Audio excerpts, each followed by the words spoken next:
We should talk about this missing girl that was found dead in the singer D4vd's car. He was branded a predator and convicted by the internet, his career destroyed overnight. Yet today, the FBI dropped a bombshell no one saw coming. Celeste Rivas died of an overdose, not murder. A twist that clears D4vd but raises a darker question. If D4vd wasn't guilty, why did the world believe he was?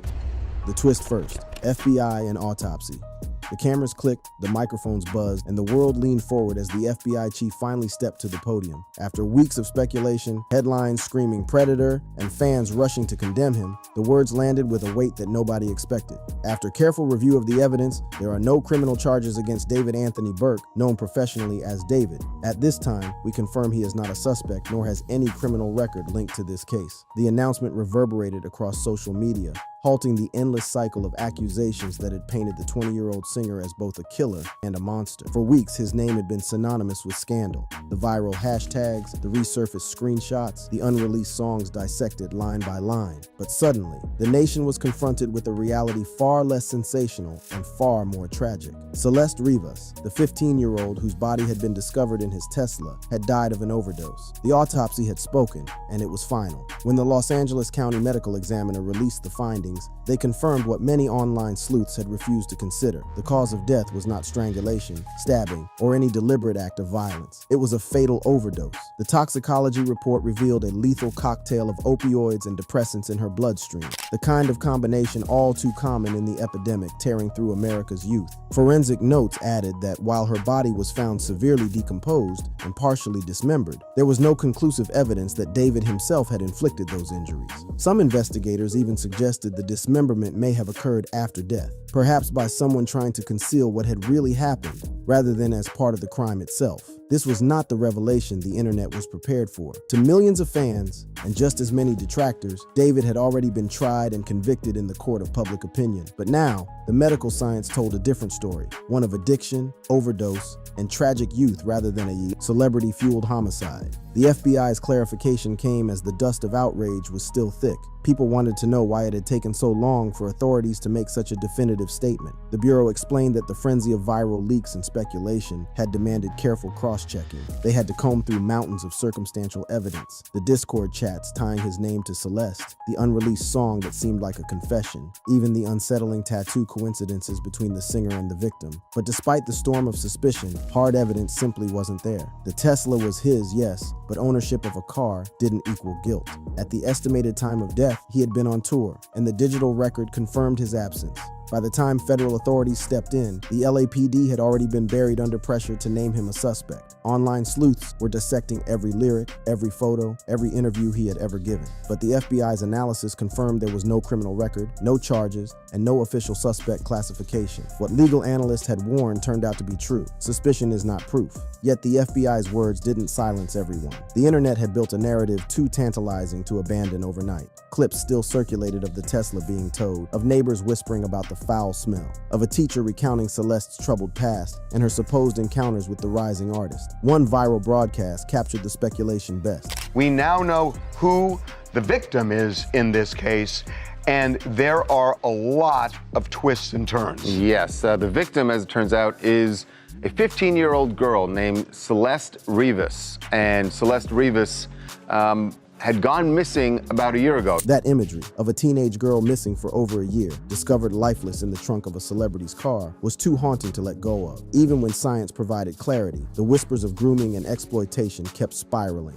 The reason this case gripped the nation was not only the tragedy of a young life cut short, but also the uncanny web of connections linking her to the singer. Celeste's mother revealed her daughter bore a small tattoo on her finger, etched into the skin. And a tattoo that he has is very, very interesting. So we found photos from last September where he has on his pointer finger of his right hand the same finger as hers. The same exact finger, the exact same tattoo. It's in black. Photos of D4vd later surfaced, showing him with the same design on the exact same finger. Around the same time, an unreleased track leaked online, a song titled Celeste. Its lyrics spoke of obsession, secrecy, and police cars with lines like "Nobody ever caught me," which fans rushed to interpret as a hidden confession. Media outlets quickly picked it up, adding fuel to the fire. Meanwhile, screenshots of old Discord conversations re-emerged, allegedly showing him asking about Celeste by name, joking with minors, and chatting late at night. In an online climate already sensitive to stories of celebrity grooming, these images were damning, even if unverified. Coverage linked the chats directly to his server, and the narrative of a predator began to stick. By the time the autopsy revealed Overdose, the damage had already spilled far beyond his reputation. His tour dates were canceled. Brands that once courted him with lucrative contracts quickly cut ties. Hollister, Crocs, and even music collaborators quietly distanced themselves. Kaylee Uchis announced she would not release their joint track, and perhaps most telling of all, fans and commentators stopped calling it the David scandal. Instead, online threads and headlines framed it as the Celeste Hernandez case, ensuring that her name, not his, carried the story forward. Global coverage captured this shift. In some sense, this was a victory for Celeste, ensuring her memory wasn't overshadowed by the fame of the man linked to her death. But for David, it was catastrophic. Even in innocence, his identity had been fused to hers forever. The FBI chief, closing the press conference, cautioned against the perils of viral speculation. This case illustrates why due process exists. Internet trials are not justice. The words were clear, but like so much else in this case, they struggled to gain traction. On forums like Reddit, threads continued to spiral, counting alleged victims, dissecting his every lyric, and even dragging his fashion choices into the narrative. Some discussions cataloged him as a serial predator, despite the FBI's findings. What mattered most was not the nuance of forensic science, but the irresistible pull of a story already cemented. A young star, a dead girl, and the suggestion of forbidden love. It didn't matter that the autopsy told a different tale. The emotional gravity was too strong. And so, this story begins with what should have been its ending. The FBI had cleared David. The autopsy had confirmed Overdose. The legal system said he was innocent, yet the saga was far from over. Because even if the law absolved him, the internet had no intention of letting him go. The question now loomed larger than ever. How did we get here? How did whispers and Discord chats become national headlines? How did an unreleased song morph into evidence in a virtual courtroom? And why did the world, for weeks, believe a young artist was guilty of murder? To find out, we need to rewind to the allegations, the leaked screenshots, and the viral fury that turned a family's grief into one of the most sensationalized scandals of the decade. Evidence, allegations, and internet trial. The autopsy might have spoken, and the FBI might have cleared his name, but rewind the clock just a few weeks, and the picture of David was very different. At that time, he wasn't being spoken about as a victim of internet speculation or as a young star caught in a tragedy he couldn't control. Instead, he was the villain at the center of a story that spread faster than any song he had ever released. It began with a shocking discovery in Los Angeles, but it spiraled into something much bigger, the perfect storm of internet culture, celebrity scandal, and a society primed to suspect the worst. It all started with screenshots. Not just one or two isolated posts, but a flood of them, posted across X, formerly Twitter, TikTok, and Reddit. In the hours after Celeste's body was identified, accounts began dropping what they claimed were direct messages between David and underage girls. Many of the conversations seemed ordinary at first, the kind of casual banter you'd expect between a rising musician and fans who admired him. But a darker undercurrent emerged. Some of the messages allegedly showed him acknowledging their age and continuing to chat in suggestive tones anyway. Others included references to Celeste herself,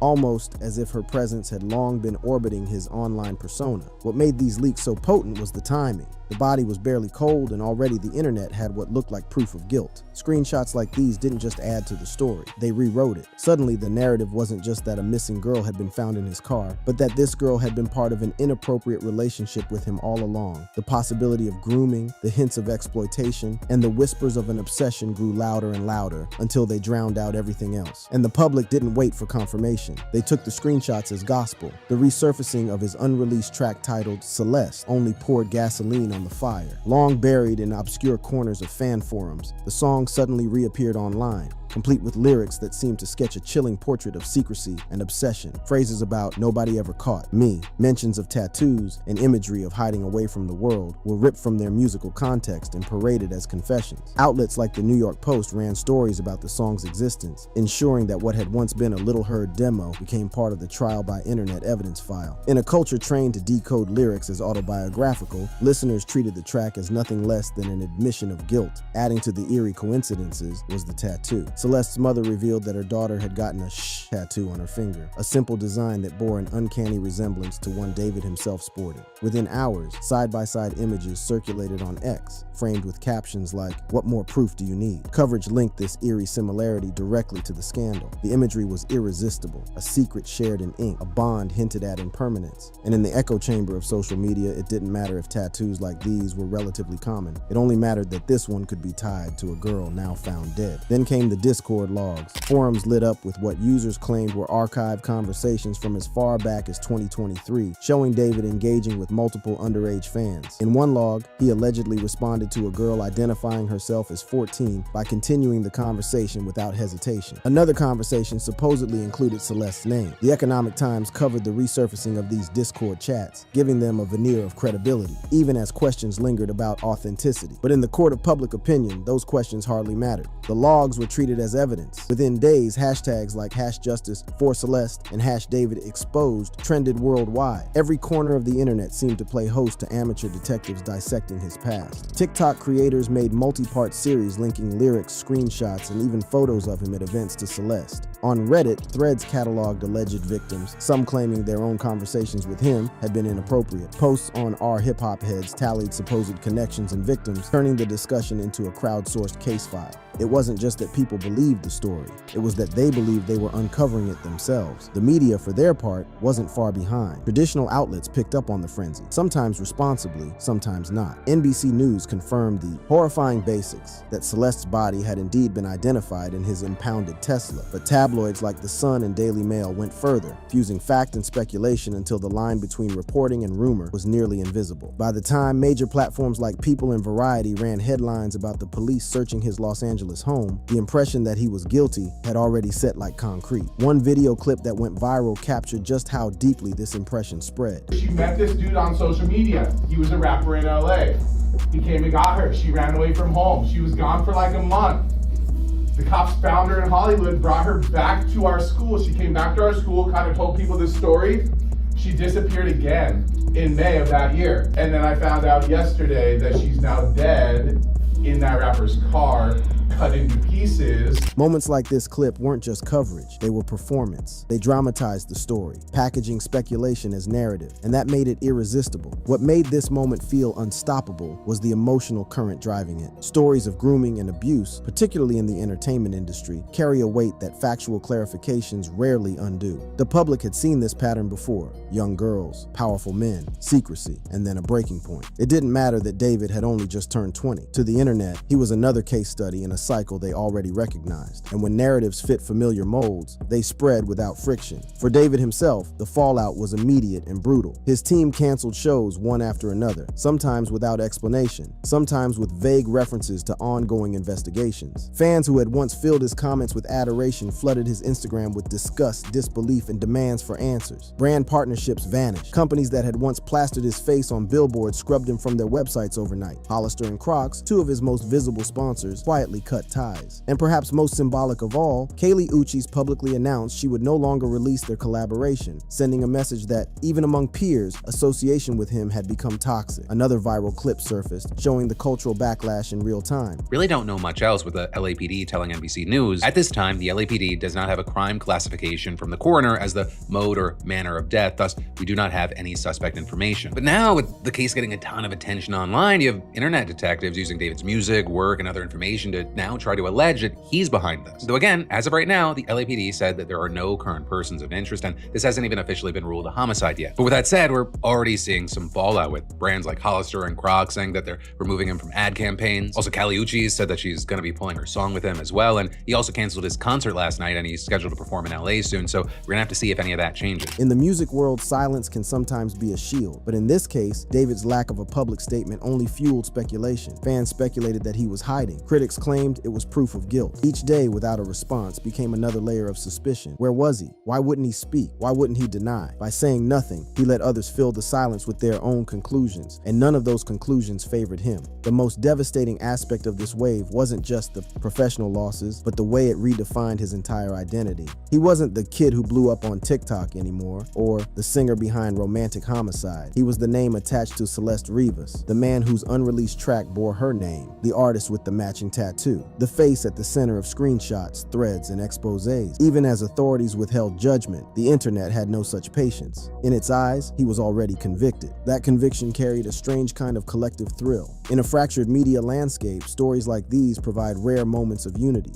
Strangers debated evidence, shared theories, and pushed hashtags, all participating in the same unfolding drama. For some, it was righteous fury. For others, it was entertainment. But for David, it was devastation. And yet what made this story so intoxicating was not just the evidence, but the way it appeared to connect in an almost cinematic way. A body in the car, a song with her name, a tattoo that matched, Discord chats that confirmed suspicion. Each piece felt like a puzzle fitting together too perfectly to be coincidence. It didn't matter whether the pieces were authentic or whether they told the whole story. It only mattered that they fit the narrative people wanted to believe. By the time the FBI stepped in with their clarification and the medical examiner released the autopsy report, the internet had already moved to sentencing. For many, the only question was how long he would spend in prison, not whether he would go at all. And so when the official word arrived that there would be no charges, it didn't feel like exoneration. It felt like betrayal. It felt like a system protecting yet another celebrity, another man accused of the unforgivable. The science said one thing, the emotion said another. The damage was irreversible. Even if innocence had been proven beyond doubt, the story had already been written, and it had already been consumed. In the eyes of many, he would forever be tied to Celeste, not as an innocent bystander, but as the ghost hovering at the edges of her tragedy. His career, his reputation, his future, all of it was reshaped in the glare of this internet trial. And so, as the world grappled with the contradiction, innocence in law, guilt in culture, a question hung heavy. Was there ever any chance for him to escape this? Could an artist recover from being at the center of a storm so powerful, even when the facts said otherwise? The answer lies in how the story began, long before the FBI's podium, long before the autopsy. To understand how this scandal reached its fever pitch, you have to go back to the rise of David himself, the image he cultivated, the audience he drew, and the nightmarish twist when a missing girl's name became forever linked to his.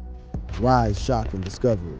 Before he became the centerpiece of a scandal that shook both the music world and the internet, David was a symbol of everything the new generation of musicians aspired to be. Born in 2005, he came of age in the digital era, bypassing the traditional gatekeepers of the industry. Platforms like TikTok, Discord, and YouTube weren't just tools for him, they were his launchpad. With nothing more than a cracked iPhone, a DIY attitude, and a handful of melodies, he went viral in 2022 with Romantic Homicide, a song that poured teenage angst into a blend of alternative R&B and indie rock. Overnight, the track became a soundtrack for millions of Gen Z listeners nursing heartbreaks and daydreams. Soon after, another single, Here With Me, captured a different but equally powerful mood, longing, intimacy, and connection. That track became a staple of TikTok edits and late-night playlists. By the end of 2023, David was no longer just a kid uploading songs from his bedroom. He was a recognized artist, courted by brands, collaborating with bigger names, and building a persona that seemed untouchable. He wasn't the typical celebrity, awkward, slightly introverted, with a streak of authenticity that fans cherished. He was theirs, a star who had risen from their own platforms, and his success felt communal. But as 2024 bled into 2025, the story of David began to shift. It didn't happen with a single moment, but through whispers, screenshots, and side-eye glances at behaviors that no longer seemed so innocent. His Discord server, once a playground for fans to interact with him directly, became the centerpiece of rumors. Allegations surfaced that some of the girls he interacted with were underage, and though defenders argued he was just a teenager himself, when some of those chats began, the conversations carried a weight that unsettled many. Screenshots began appearing in niche forums, DMs with girls who claimed to be 14, 15, sometimes even younger. For every defender insisting context was missing, another user countered with receipts.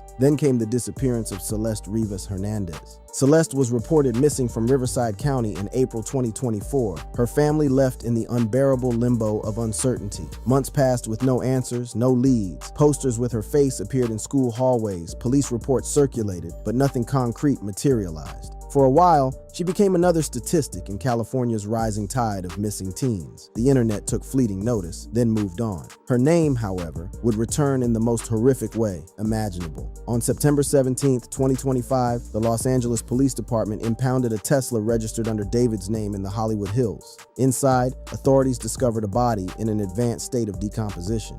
Identification wasn't immediate. The remains were too far gone. But forensic tests soon confirmed what no one was prepared to hear. It was Celeste. The teenage teenage girl missing for over a year had been found, not in an abandoned building or on a remote roadside, but in the trunk of a car belonging to one of music's brightest young stars. The shockwaves were instant. News outlets raced to confirm the discovery, while neighbors described the unbearable smell that had lingered near the car. Police tape and flashing sirens turned a quiet Los Angeles street into the epicenter of a global media storm. NBC News confirmed the body's identification, while other outlets highlighted the car's connection to the singer. Within hours, social media ignited, and his name began trending, not for music, but for death. One chilling clip captured the moment the discovery hit mainstream media. We should say that the police have not named a suspect yet. The police have not named a person of interest yet, but that doesn't mean they don't have one. For fans who had idolized him, the disbelief was palpable. How could the same voice that had soundtracked their heartbreaks now be connected to something so horrific? For critics, however, the discovery wasn't just shocking, it was confirmation. All those Discord whispers, those screenshots, those unearthed lyrics suddenly snapped into focus. To them, the body wasn't a mystery. It was the missing piece that tied everything together. And then came the leaks. The unreleased track, Celeste, which had floated in obscurity for months, resurfaced in the aftermath of the discovery. Its lyrics, once brushed off as cryptic or artistic, were reinterpreted as evidence. Mentions of secrecy, police cars, and Nobody Ever Caught Me felt damning in light of what had been found. Headlines blared about the disturbing unreleased song, and platforms like the New York Post ran with the story. Suddenly, what had been an unreleased demo became a confession track. At the same time, the tattoo connection emerged. Celeste's mother described her daughter's small finger tattoo, the word "shh" etched into her skin. When fans circulated images of David with the exact same design on the same finger, the internet collectively gasped. To many, this was not a coincidence. It was intimacy, proof of a hidden relationship immortalized in ink. Coverage in the Economic Times fueled this eerie connection, and once again, fact and interpretation blurred until the line all but vanished. Within days, the storm reached hurricane strength. Fans who had once championed him turned on him. His Discord server, once a fan hub, was combed through like a crime scene with users posting and reposting old conversations. Some claimed they'd spoken to him when they were underage. Others dropped screenshots of flirtatious exchanges. Articles chronicled these resurfaced Discord chats, and suddenly what had once been whispers turned into headlines. One viral video laid it out in stark terms. And now we've got video of them on a live stream where they're interacting with some of his fans. It's a short clip, and so it's hard to make out what they're talking about. But at one point, he does say to the moderators of the chat that we should make sure when this is done, don't leave it up. The cultural machine went into overdrive. Reddit threads ballooned with speculation. X trended with hashtags like #JusticeForCeleste, and TikTok creators posted multi-part exposés. Each new post, each new thread became part of the growing narrative. Even before law enforcement had issued a statement, the internet had already decided he was guilty. Brands reacted quickly as they always do when controversy hits. Hollister and Crocs, which had prominently featured him in campaigns, cut ties. Kaylee Uchis publicly distanced herself, scrapping a collaboration that had once been hyped by fans. Festivals quietly removed his name from lineups. His once bright future dimmed almost overnight. For Celeste's family, the discovery brought a heartbreaking kind of closure. They released a statement acknowledging the identification of her body, thanking supporters, and demanding justice. Global news covered the family's grief, amplifying their pain as part of the global conversation. In the rush of speculation, it was sometimes easy to forget that this wasn't just a scandal, it was a tragedy. A 15-year-old girl had lost her life, and her family was left with unimaginable grief. But for the public, the focus remained on the spectacle. Was David guilty? Was he a predator hiding in plain sight? Or was he just another young man caught in the wrong place at the wrong time? The debate raged across platforms. But in those early days, one side's voice was louder. Guilt was assumed, innocence was ridiculed, and nuance was lost. Another viral news clip captured just how quickly assumptions hardened. By the time the FBI clarified that there would be no charges and the autopsy revealed an overdose, the story had already metastasized. The discovery of Celeste's body had been the spark, and everything else had fanned it into an inferno. The rise of David, from bedroom producer to viral sensation, had been rewritten.